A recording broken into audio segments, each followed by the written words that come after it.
Good morning student, कैसे हैं आप सभी लोग? ये बताइए, सब बढ़िया है? आपकी पढ़ाई लिखाई कैसे चल रही है? आपने प्रीवियस क्लास की स्टेटमेंट को समझा कि नहीं समझा? ठीक है, चलिए, बहुत बहुत धन्यवाद आप सभी लोगों का। ठीक है, तो चलिए, आप सभी लोग लाइव आ चुके हैं। ऐसा कोई बच्चा है जो लाइव ना आया हो, ये बताओ। कोई भी नहीं है ना? चलिए, तो आज अपन जो है नया टॉपिक चालू कर रहे हैं, इरेशनल नंबर, है ना। चैप्टर नंबर 1 में रैशनल नंबर के दो पार्ट हैं, रैशनल नंबर और इरेशनल नंबर। तो अपन आज जो है इरेशनल नंबर चालू कर रहे हैं। क्या होता है इरेशनल नंबर?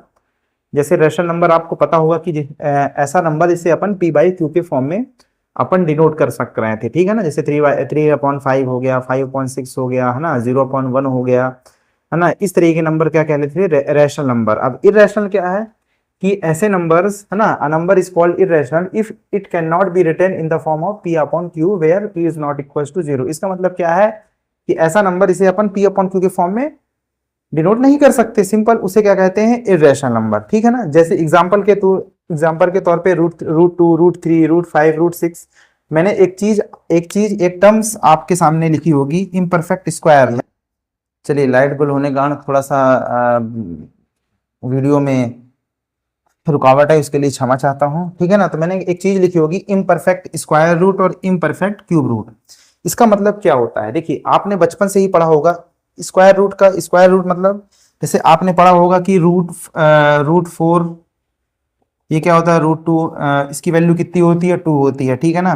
फिर रूट 9, ठीक है ना, ये क्या होता है? 3 रूट हो गया 3, और 3 का स्क्वायर क्या हो गया? 9 हो गया, ठीक है ना।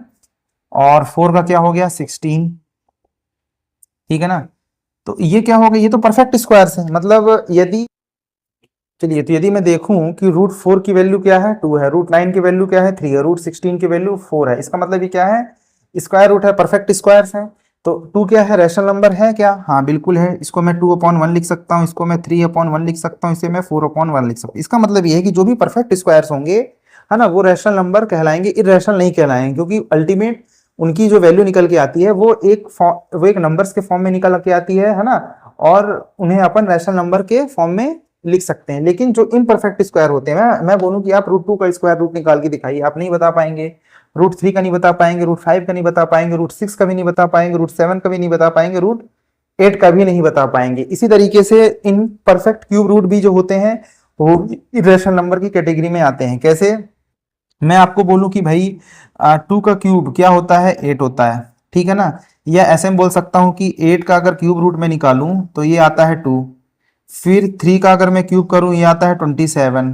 या इसको मैं ऐसा भी बोल सकता हूं कि 27 is the cube root of 3, ठीक है ना। तो यदि ये परफेक्ट क्यूब, इन्हें क्या बोलते हैं? इन्हें अपन क्या बोलते हैं? परफेक्ट क्यूब रूट, ठीक है ना। और इन्हें क्या बोलेंगे? Perfect square root. इसका मतलब ये है कि परफेक्ट क्यूब रूट और जो परफेक्ट स्क्वायर रूट होते हैं, है ना, तो ये एक अल्टीमेट क्या बन जाते हैं? अपने रैशनल नंबर बन जाते हैं, है ना। लेकिन जो इम्परफेक्ट होते हैं, जैसे ये हो गए, ये रैशनल नंबर नहीं बन पाते। इनकी वैल्यू जो होती है डेसिमल में आती है। तो इसलिए अपन बोल सकते हैं कि ये जो भी इम्परफेक्ट क्यूब रूट है, इम्परफेक्ट स्क्वायर रूट है, इन्हें क्या बोलेंगे अपन? इरेशनल नंबर बोलेंगे, ठीक है ना। तो आप इस चीज को बहुत अच्छे तरीके से समझ चुके होंगे कि जो भी परफेक्ट स्क्वायर्स होते हैं या परफेक्ट क्यूब रूट होते हैं, ये अल्टीमेट कोई एक नंबर फॉर्म करते हैं, ठीक है ना। जैसे अगर मैं और भी, आप देखिए, यदि 4 का मैं क्यूब करूं तो उसका जो क्यूब रूट होता है वो क्या होता है? एक कोई नंबर फॉर्म होता है। और इसको मैं आराम से रैशनल नंबर के फॉर्म में लिख सकता हूँ, 2/1, 3/1। तो ये तो रैशनल नंबर हो गया। तो इसीलिए इरेशनल नंबर क्या कहलाते हैं? जो स्क्वायर्स में लिखे होते हैं, इस तरीके से जो रूट में लिखे होते हैं, वो भी इम्परफेक्ट, ठीक है ना, वो भी क्या है? इम्परफेक्ट होने चाहिए, है ना। क्यूब स्क्वायर्स में जो भी ये रूट के अंदर जो भी वैल्यू लिखी हुई है, तो रूट के अंदर तो 4 भी लिखा हुआ है, 9 भी लिखा हुआ है, लेकिन इसकी वैल्यू तो 3 हो जा रही है, तो ये नहीं कहलाएंगे, है ना। कई क्लासेस में सिर्फ आपको ये बता दिया जाता है कि जो रूट के अंदर जो भी वैल्यू लिखी रहती है, ये क्या कहलाती है? आपकी इरेशनल नंबर कहलाती है। जबकि इसमें सच्चाई नहीं है। रूट के अंदर तो 16 भी लिखा हुआ है, रूट के अंदर तो 27 भी लिखा हुआ है ना, क्यूब में। तो इसकी वैल्यू आपकी क्या हो जा रही है? रैशनल फॉर्म में आ जा रही है। तो ये क्या हो जाते हैं? रैशनल नंबर की कैटेगरी में आ गए। तो इसी प्रकार से अब मैंने कहने का मतलब ये है कि ऐसे नंबर जो इम्परफेक्ट स्क्वायर रूट हो और इम्परफेक्ट क्यूब रूट हो, उसे अपन क्या बोलेंगे? इरेशनल नंबर बोलेंगे, है ना। चलिए, अब अगर आपने चीज़ों को समझ गया होगा तो आप इन चीज़ों को नोट कर लीजिए, ठीक है। फिर अपन चलिए देखते हैं अपन अगला topic, irrational number represent in number line. Number line आपको पता होगा कि वो सभी नंबर्स, चाहे वो रियल नंबर्स हों, चाहे इंटीजर्स हों, चाहे होल नंबर हों, है ना, चाहे नेचुरल नंबर हो, सभी नंबर्स को अपन ने नंबर लाइन पे रिप्रेजेंट करके देखा था, है ना। अपन ने रैशनल नंबर को भी नंबर लाइन में कैसे रिप्रेजेंट किया जाता है वो भी अपन ने देखा था। लेकिन यहाँ पे अपने को अब इरेशनल नंबर मतलब कि √2, है ना। इरेशनल नंबर मैंने क्या बताया है कि √2, √3, √4 क्या इरेशनल नंबर होगा?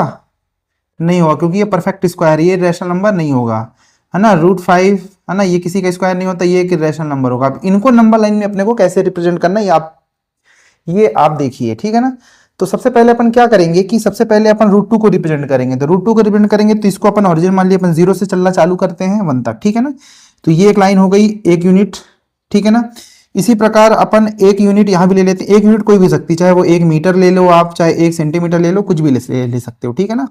यहाँ अपन मान लीजिए कि मैंने 1 सेंटीमीटर लिया यहाँ पे आप 1 सेंटीमीटर स्केल से नाप के यहाँ पे एक पॉइंट रखिएगा, ये बिल्कुल स्ट्रेट लाइन होनी चाहिए, ठीक है ना। फिर आप क्या कर सकते हैं, डिवाइडर की मदद से, है ना, ये इस ओरिजिन को इस ओरिजिन से अपन मिला देंगे, ठीक है ना। अपन ये तो अपनी स्ट्रेट लाइन ही है, यहां से अपन 1 सेंटीमीटर डिवाइडर से या जो भी आपका प्रोडक्टर बोलते हैं ना, ये 90 डिग्री का एंगल अपन ड्रॉ करेंगे, ठीक है ना। जो भी ज्योमेट्री बॉक्स अपन जब कंस्ट्रक्शन पढ़ेंगे तो इसको कैसे कंस्ट्रक्ट करना है ज्योमेट्री बॉक्स की सहायता से, वो अपन पढ़ेंगे। लेकिन आप इतना जान लीजिए कि जो भी आपका डिवाइडर होता है ना, वो आपको यहाँ पे लगेगा, और जो आपका प्रोटेक्टर होता है वो यहाँ पे लगेगा। तो 90 डिग्री का एंगल होना चाहिए, ठीक है ना। 90 डिग्री के एंगल पे अपन 1 सेंटीमीटर की लाइन यहाँ पे कंस्ट्रक्ट करेंगे, ठीक है ना। और इस ओरिजिन को मिला देंगे। फिर अपन क्या करेंगे, प्रोटेक्टर की सहायता से, डिवाइडर की सहायता से, जिसमें पेंसिल एक एंड पे आप यहाँ पे पेंसिल रखेंगे, पेंसिल लगी होती है ना, एक एंड पे नुकीला पोर्शन होता है, दूसरे एंड पे पेंसिल होती है, ठीक है ना। तो यहाँ पे अपन इस डिस्टेंस को ऐसे आर्क लगा के और इस डिस्टेंस पे रखते हुए इस पे ऐसे एक सर्कल अपन घुमाएंगे। जब अपन ऐसा घुमाते हैं तो अपन पाते हैं कि ये इस तरीके से यहाँ कहीं पे गिरता है। तो ये जो वैल्यू होती है अपनी क्या हो जाती है, √2 हो जाती है, ठीक है ना। और जब आप इसको स्केल से नापेंगे, ठीक है ना, तो ये वैल्यू हो जाएगी 1.414 सेंटीमीटर। तो ये जो √2 की वैल्यू जो आती है 1.414, ये बेसिकली इसी तरीके से आती है ना। पहले अपन 1 सेंटीमीटर ही क्यों लिए, क्योंकि अपने को यूनिट प्लेस पे ही लेना, अपन 2 नहीं ले सकते, क्योंकि 2 लेंगे तो फिर वो √2 वैल्यू नहीं आएगी, इसलिए अपन यूनिट प्लेस से ही चीजों को चालू करते हैं, ठीक है ना। तो यूनिट प्लेस अपन जो भी यूनिट डिजिट जो भी है ना, वो अपन उसी डिस्टेंस का अपन ने एक लाइन कंस्ट्रक्ट की, है ना। 1 सेंटीमीटर यहाँ, 1 सेंटीमीटर यहाँ, फिर अपन ने इस ओरिजिन और इस ओरिजिन को ऐसे मिला दिया, ठीक है ना। और फिर यहाँ पे अपन जो भी डिवाइडर की मदद से, ठीक है ना, एक पॉइंट यहाँ पे रखा, एक पॉइंट यहाँ पे रखा और ऐसे एक आर्क घुमा दिया। तो जिस पॉइंट पे ये दोनों एक दूसरे को काटते हैं, जिस पॉइंट पे ये लाइन काटती है, उसको अपन बोल दिया √2 वैल्यू, है ना। ये तो एक पहला तरीका हुआ। दूसरा तरीका ये होता है, यदि मैं इस डायग्राम को उठाऊं तो ये कुछ इस प्रकार से बनता है। ये एक राइट एंगल ट्राइंगल बनेगा आपका, ठीक है ना। ये क्या बनेगा, राइट एंगल ट्राइंगल ABC, ठीक है ना।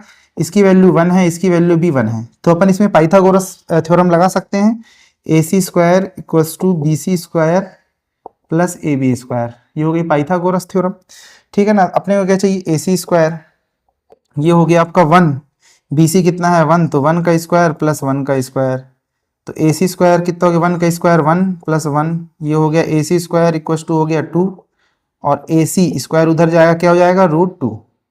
तो इसकी वैल्यू हो गई √2, ठीक है ना।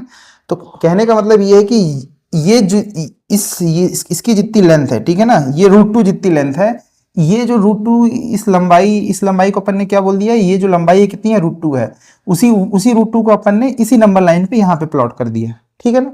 तो √2 को कैसे प्लॉट करना है, इस तरीके से प्लॉट करना है। ये जो डिस्टेंस है अपने को √2 मिलती है, ठीक है ना। और इसी √2 को अपन डिवाइडर की मदद से इतनी ही लंबाई का अपन डिवाइडर खोलते हैं और इसको एक आर्क लगाते हैं, ताकि अपन इसको नंबर लाइन पे भी दिखा सके कि किनके बीच में आता है। तो अपन 1 और 2 के बीच में √2 प्लेस होता है। तो इस प्रकार से जो इरेशनल नंबर है उसको अपन नंबर लाइन पे कैसे रिप्रेजेंट करते हैं, ये आप देख चुके हैं, है ना। फिर अपन √3 को भी इसी तरीके से रिप्रेजेंट करेंगे, ठीक है ना। √3 को कैसे रिप्रेजेंट करना है, पहले आप इसको नोट कर लीजिए, फिर बताता हूँ √3 को कैसे रिप्रेजेंट करना है।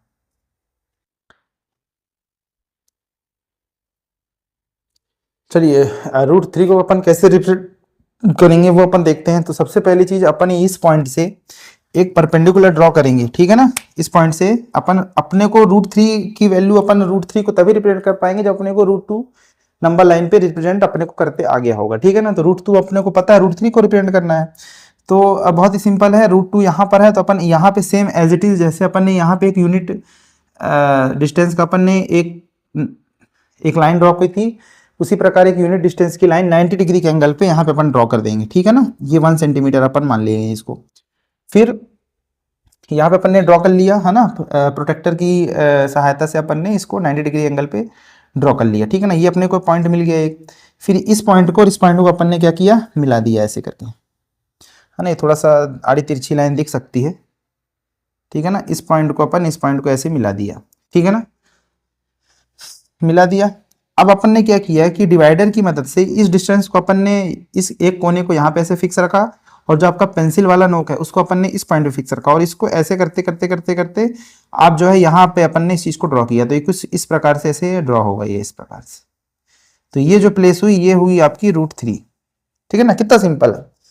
इसका मतलब ये है कि ये जो लाइन है इसकी जो डिस्टेंस है ना, या इसका जो मेजरमेंट है वो बराबर है इस नंबर लाइन पे, ये जहाँ पे ये आपको जो भी पॉइंट दिख रहा होगा, ठीक है ना, यहाँ पे मतलब यहाँ से यहाँ तक की जो डिस्टेंस है वो बराबर है ना, यहाँ से यहाँ तक की डिस्टेंस, क्योंकि अपन ने यहाँ से यहाँ तक की डिस्टेंस को डिवाइडर से नापा है और इसी को अपन ने यहाँ डिवाइड कर दिया। तो ये डिस्टेंस और ये डिस्टेंस क्या हो जाएगी आपकी, बराबर हो जाएगी। इसका कहने का मतलब ये है। चलिए अपन इसको पाइथागोरस थ्योरम से भी चेक करते हैं।